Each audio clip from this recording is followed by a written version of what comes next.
Hey, what's going on there, YouTube? It's SEO0320 representing JVS. Let me check and make sure my Wi-Fi is off real quick. Hold on.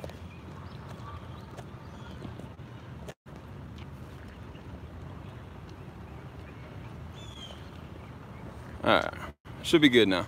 Alright, sorry about that.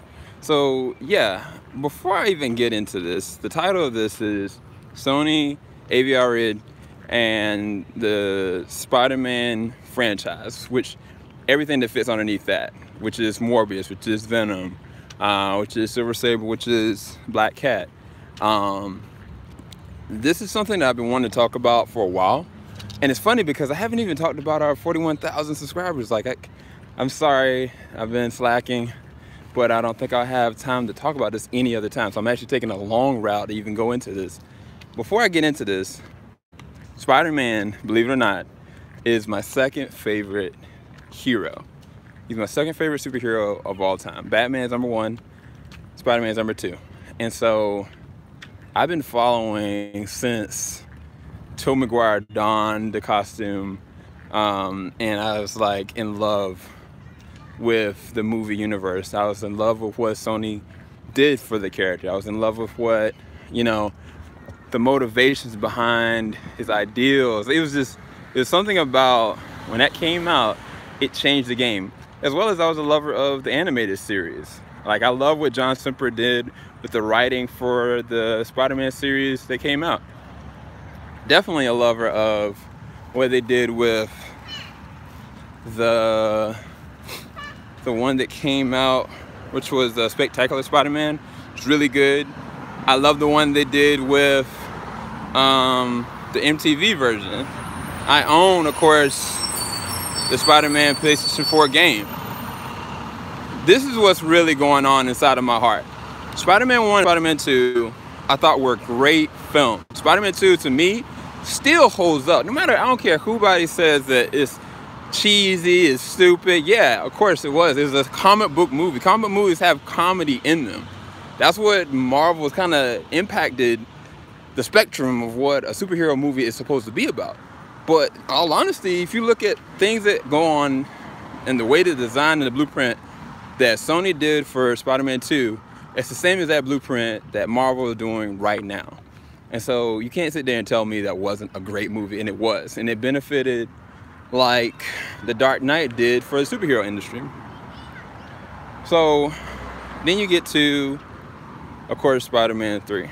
Now, when Spider-Man 3 came out, it was already self-apparent that your boy Sam Raimi said he didn't like the character Venom. He didn't want to do anything with the character Venom. I remember being a kid being like, yo, I really want to see Venom. But I was like, I don't see Topher Grace as a Venom character. I was like, I don't see him as Eddie Brock. Like, I don't see that cartoon nostalgia that I had looking at John Semper's work with Eddie Brock that was there. I just didn't see it coming. But I was like, you know what? I'll deal with it. Like, I'll forsake the look just as long as I can get, you know, Venom. And so I was like, all right, bump it. We're gonna get Venom. But then it gets out later on that he was a huge lover of Sandman, right? That he loved Sandman. And if you look at the detail and the precision and the heart that my man Thomas Church did for that character Sandman, it is underrated, bro. Like, he did such a great job as that character. And so, might not have my car keys. Hold up. Yeah, I got them. And so I was like, man, it's like night and day. Like, you could tell that Topher Grace got put into a situation that he had to kind of like perform and make it work, because Sony wanted to make sure that they could get their Venom character put out into the spectrum, which to me, Bluetooth mode. Bluetooth. It would have made more sense if they would have went the route with your boy that's in the originals, that was Jameson's son, and making him go and have, like, you know, all right, he's gonna have a trip, he's going to outer space, and like by the end of Spider-Man 3, instead of focusing on Venom at all, he comes back and crashes, and then you see the symbiote. Like, that would have made more sense tangibly as far as the story in hindsight. But what ended up happening was this. they tried to shoehorn in Harry Osborn's character, his character arc, which they've been developing for quite some time, which made sense. And they shoehorned in Venom at the same exact time when they were trying to do Sandman.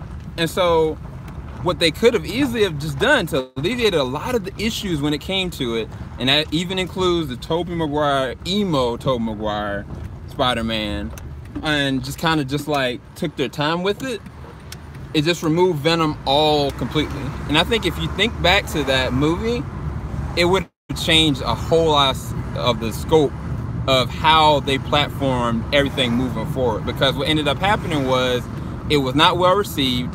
It made a lot of money. It looked great. Like, if you look at that opening of Spider-Man 3, bro, like the opening with him fighting against Harry was amazing.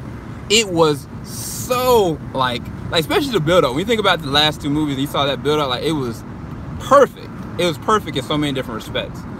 But it was like everything they shoehorned in, it just kind of like alleviated from everything of substance that brought us back to the second one. And so there's a person by the name who's the main producer called Arad. He's been with the corporation for a while. Like, he's actually, even when the animated series was going on, he actually was co-producer there. He's been a co-producer in all these different Spider-Man projects, from the ones that were on Disney to everything else. And so I don't know what was on with that person, but they legit was just flying through. Hopefully y'all saw that and recorded it. But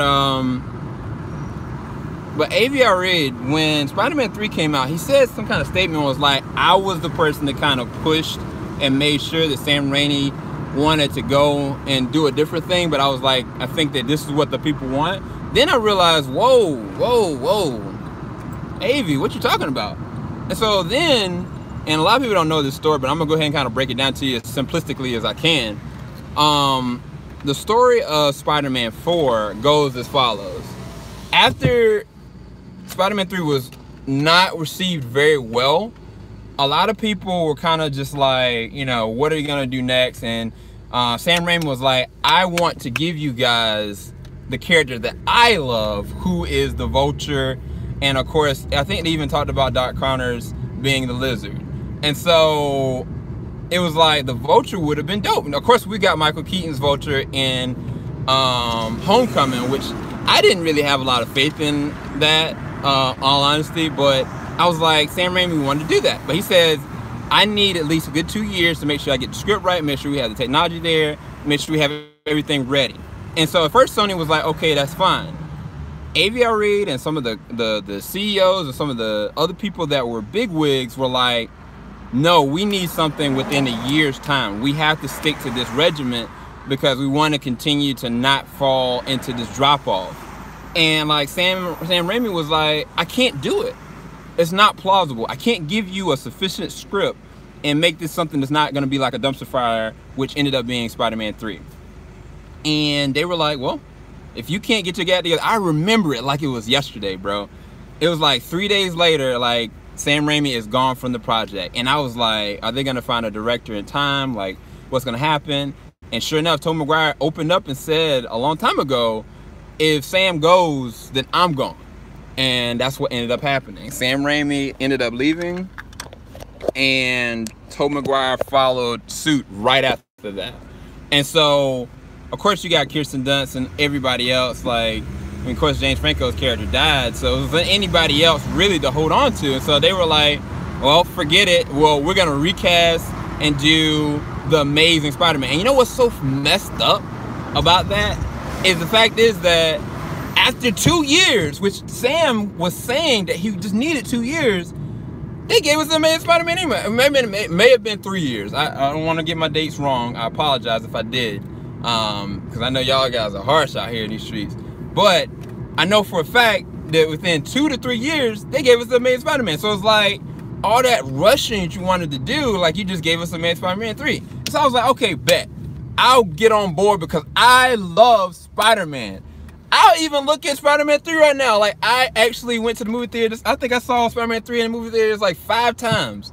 5 times. Because there are things about it that were great. There were great Spider-Man moments. All these different Spider-Man movies And anything that they're going to make moving forward are going to have great moments, because you got people that love these characters, that are devoted to these characters, and are going to service these characters well. The problem always is why is it that these movies continuously get tailored and altered in ways that don't work?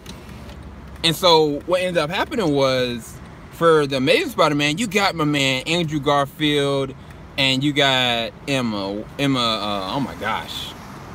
Stone, and playing Gwen Stacy. You don't even have a Mary Jane Watson. I was like, you got something really, really visceral, because I think that Andrew Garfield not only had the wit, but I think he had the emotional appeal even better than Tobey in some respects.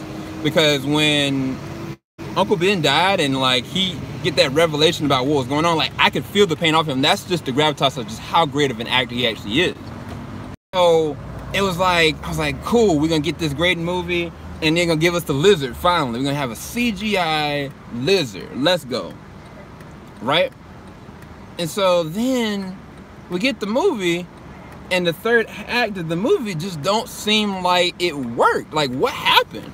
Then you find out when the movie comes out, like, you got all these behind the scenes, you got like Norman Osborn nudges, you got things that they just kind of deleted out of it. Who's at the epicenter of a lot of it, from what I'm understanding, is Avi Riggs.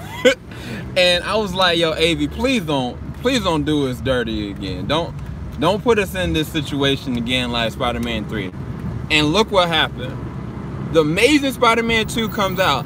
They had my man Jamie Foxx as a villain, African-American man as Electro. Great dynamic actor.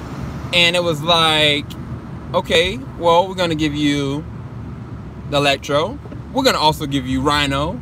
We're gonna also give you Harry Osborn. We're also gonna give you the Insidious 6. And those SONY diaries that kind of came out, I think maybe a couple years back, and what they were trying to do, like they were kind of trying to do like Aunt May movie, where they were kind of trying to push a Insidious 6 movie and all these other kind of things. Like, it was like they used the Amazing Spider-Man 2 as the sacrificial lamb to the slaughter, because there are some great moments. There's some beautiful Spider-Man moments. Like the costume, I think is probably the best costume out of all of them. Nobody will say that, because the movie, you can't touch it with the 10-foot pole, because people are looking at it like, man, this was not what it should have been. And so because of what it should have been, they can easily say internalize this was a bad movie. You know what I'm saying? And so I'm not like that. I look at everything in spurts. And so then you come to find out, like, they deleted a whole bunch there too. They removed my girl Mary Jane. They had what was her name? Haley, what's her name? I forgot. With those gosh darn whatchamacallit movies. They removed the arc when it came to Peter's parents. They had a legit scene that, I kid you not, Andrew Garfield probably did the best acting in the whole entire Spider-Man series at this gravesite in this deleted scene with his dad. And I was like, what are y'all doing? What happened? What really actually legit happened? And you just find out, like, it was a lot of meddling.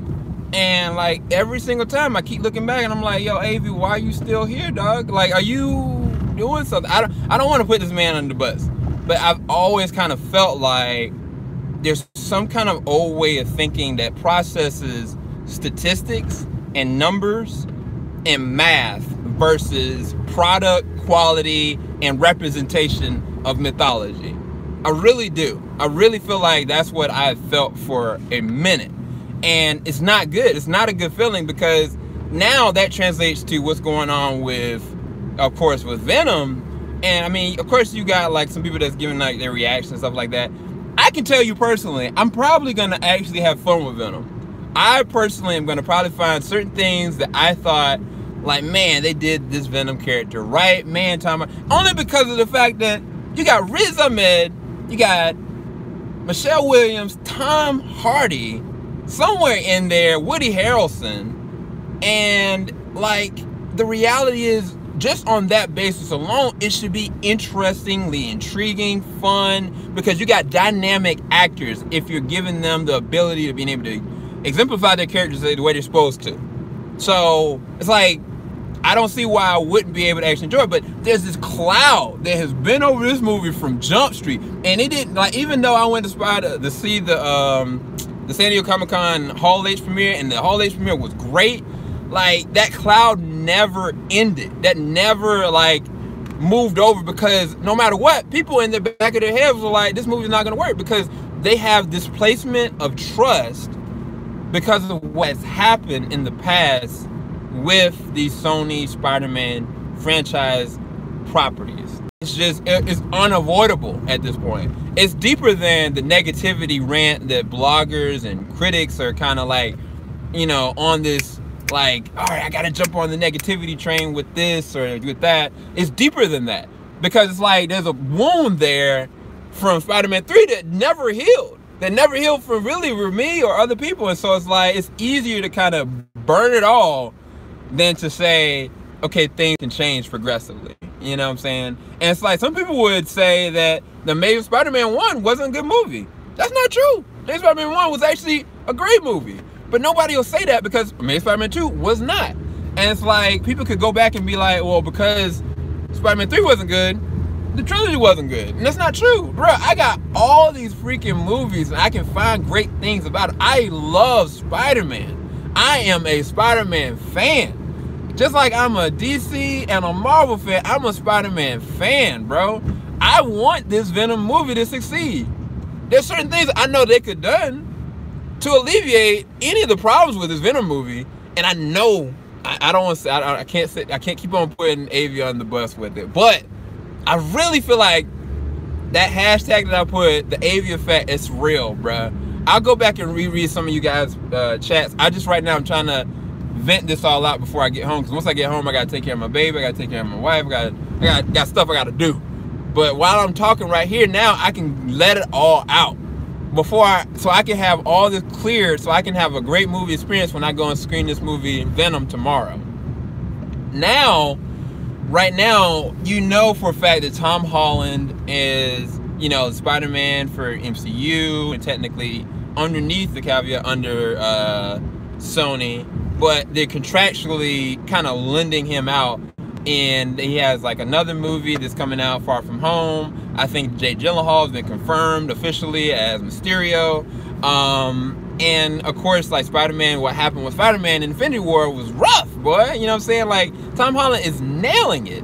And yet, when you think about, this is going to be controversial. When you think about Homecoming had one of the best representations of Spider-Man from comic to movie ever. And definitely one of the best films that the MCU's ever had in The Vulture. But as a film, and the total as a film, it wasn't the best. It wasn't. It was only kind of like the tip into the iceberg. And it's like, there's certain things that Sony did with that, where it's like, you got Ned that really acts like Genki. You get mentions of Miles Morales, because you got Aaron, you got my man Charles Gambino or Donald Glover as, you know, his uncle. You got, you know, Z, that technically is MJ, but not Mary Jane, which, like, why? You got Liv Allen in this, but she definitely probably ain't gonna be in the next movie. And it's like, I don't really know where they're going with the characters, because there's nothing for me to actually tangibly hold on to. It was a fun, good film, but it wasn't the best. You know what I'm trying to say? Even though it had great things. That's why I'm saying, I'm laying things out for you guys so y'all can understand where I'm coming from when it comes to Sony properties. Even though Spider-Man is underneath the caveat under Marvel contractually, there are still things that are still at play that Sony very much so has their hands in, control of, and are continuously doing. The biggest thing that I felt like would have helped Venom in the long run, Venom should have just stayed its own singular universe film and seeing if it could make it. Let it see if the actual movie could make it as a rated R film. Let it see if it can actually make it without the inclusion of Spider-Man. Or if you got Spider-Man in it, I don't know if Spider-Man is it. For all I know, Tom Holland might show up as Peter Parker and just walk and bump into Eddie Brock. I don't know. I haven't seen the movie. But I'm saying, as a fan and as an outlooker and outside, honestly, if the movie was just rated R and you just let him go and rip, you know what I'm saying, like, what actually he can do, then move forward and make it PG-13. Do whatever you want to, but let the quality suffice for what it is, not supply and demand based on numbers. Because the movie itself is pointless to me without Spider-Man. It's no real connection to me minus Carnage. If I didn't have this kind of feeling that Carnage was going to be in this movie, like, I might wait and watch it later, because I know Tom Hardy's gonna nail it. I know he's got the physicality. I know he's got the acting chops. I know the CG is there. You know what I'm saying? I think the CG could even be better, but that's for another day. I can say the same thing about Black Panther. The CG should have been better there. That's for another day. I'm not gonna go there right now.